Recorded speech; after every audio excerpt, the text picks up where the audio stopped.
Sobrang init mga idol, no? So, dapat mag-solar ka na. Ito, tingnan nyo, papakita ko sa inyo yung solar ko dito. Yan mga idol, oh. Yung electric pan na yan, nakakabit yan dito. Yung extension, nakakabit dito.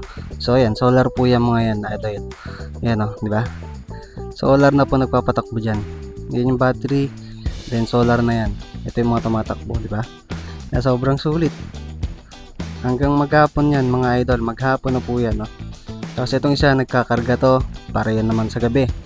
Kasi pag nalobat to, automatic magta-transfer yung switch yan dito sa kabila. Ha? Alright mga idol, take note. Ganito lang po yung mga solar panel ko sa taas ng bubong ko, no?